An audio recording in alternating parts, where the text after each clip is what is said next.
UltraTech cements के कुछ brands में ये नंबर 1 ब्रांड है। वैसे ये ब्रांड इतना बड़ा है कि अगर अमेरिका की सारी सीमेंट कंपनीज एक साथ आ भी जाएं, तो भी अल्ट्राटेक सीमेंट जितना सीमेंट नहीं बना पाएंगी। लेकिन अब ये पोजीशन भी सेफ नहीं है, क्योंकि जहां अल्ट्राटेक सीमेंट के फाउंडर कुमार मंगलम बिरला को नंबर 1 पर ये कंपनी लाने के लिए करीब 57 साल लग गए, तो वहीं अडानी ग्रुप्स के मालिक गौतम अडानी को सीमेंट कंपनीज की लिस्ट में नंबर 2 पर पहुंचने के लिए सिर्फ 3 साल ही लगे। उन्होंने 3 सालों के अंदर अपने सीमेंट प्लान को इंडिया का सेकंड लार्जेस्ट प्लांट बना दिया है। अब इंडस्ट्री में ये सब होगा तो मार्केट में टॉपिक अपने आप ही गर्म हो जाएगा, जिसके बाद सभी ने इसे द ग्रेट सीमेंट वॉर का नाम दे दिया है। खैर, जानना ही जरूरी है कि आखिर अल्ट्राटेक को मार्केट में नंबर 1 बने रहने के लिए क्या क्या करना पड़ रहा है और अडानी को क्या जरूरत पड़ी कि उन्होंने सीमेंट इंडस्ट्री में छलांग लगा दी, और इन सब के बीच छोटी सीमेंट कंपनीज का क्या हो रहा है। और सबसे खास बात तो ये होगी कि इन दोनों बिजनेसमैन के चक्कर में बेचारी पब्लिक का क्या होगा। कहीं ये बिरला और अडानी वही तो नहीं कर देंगे जो आज जियो और एयरटेल कर रहे हैं। अब जैसे कि सब जानते हैं कि आज से करीब 3 साल पहले सीमेंट इंडस्ट्री में अडानी का नामो निशान नहीं था, तो फिर आज के समय में इस इंडस्ट्री में नंबर 1 बनने की रेस में भाग क्यों ले लिया?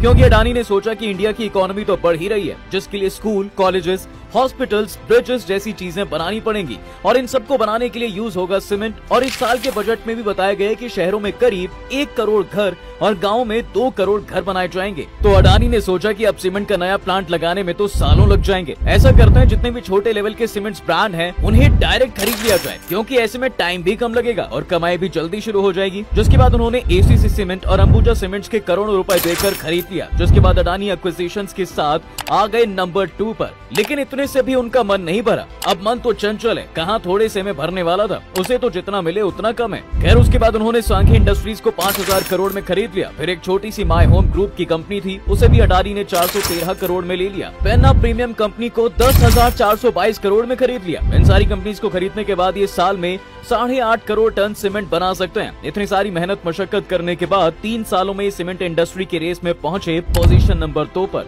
लेकिन पहले पर अभी भी कुमार मंगलम बिरला ही हैं, क्योंकि इनकी cement company 14 crore ton cement बना सकती है। हाँ, अब इतनी ऊंचाई पर इन्हें पहुंचने के लिए उन्हें लगा 57 साल का समय है। हालांकि अब जैसे कि सब जानते हैं कि इंफ्रास्ट्रक्चरल डेवलपमेंट यानी पोर्ट, एयरपोर्ट, पावर, हर मामले में अडानी का नाम जुड़ा ही रहता है। बता दें कि सीमेंट बनने में जितना भी चीजें लगती हैं उन सब में अडानी पहले से शामिल है। सीमेंट बनाने के लिए यूज होता है लाइमस्टोन, और उसका तो स्टॉक इनके पास करीब 100 करोड़ टन का पड़ा है। वहीं फ्लाई ऐश का भी मोटा स्टॉक इन्होंने इकट्ठा करके रखा हुआ है। और सबसे जरूरी ये सब बनाने के लिए चाहिए बिजली और पावर प्लांट में, तो ये पहले से ही बैठे हैं। इसके साथ जब सीमेंट बन जाएगा और वो इधर से उधर जाएगा यानी ट्रांसपोर्टेशन, तो भैया पोर्ट भी तो इन्हीं के हैं। समुद्री रास्ते से जब ये सामान एक्सपोर्ट होगा तो ये और सस्ता होने वाला है। कुल मिलाकर सीमेंट बनाने की जो कॉस्टिंग लगती है, इनके पास पहले से ही 70% मटेरियल है। इस वजह से इनका सीमेंट बहुत ही कम पैसों में बन जाएगा। खैर, सबसे जरूरी बात यह है कि अडानी बिरला जैसे बड़े बिजनेसमैन के पास अपने फाइनेंशियल स्टेट की पूरी पकड़ है। इन सबको पता है कि कौन से प्रोडक्ट में कितना पैसा लगा है,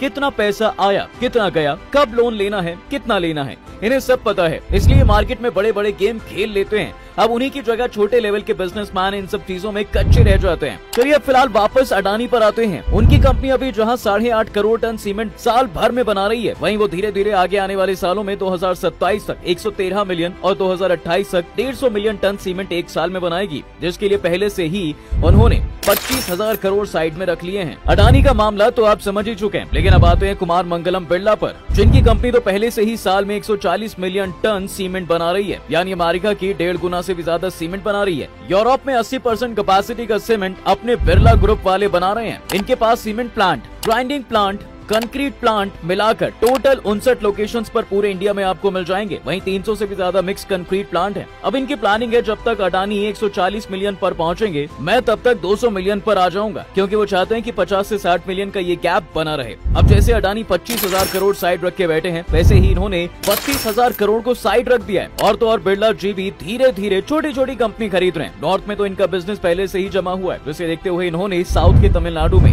इंडिया सीमेंट को खरीद लिया था। ये company IPL team Chennai super king के ओनर की है, जिनका नाम है एन श्रीनिवासन। खैर, जब तक इन दोनों की लड़ाई चल रही है तब तक तो आम लोगों को इसका फायदा है, लेकिन जैसे ही दोनों ने हाथ मिला लिया तो ये सारी कसर पब्लिक से निकाल ही लेंगे। आपको आज की वीडियो कैसी लगी कमेंट बॉक्स में जरूर बताएं। साथ ही वीडियो को लाइक और शेयर जरूर करें। And don't forget to follow फैक्टिफाइड।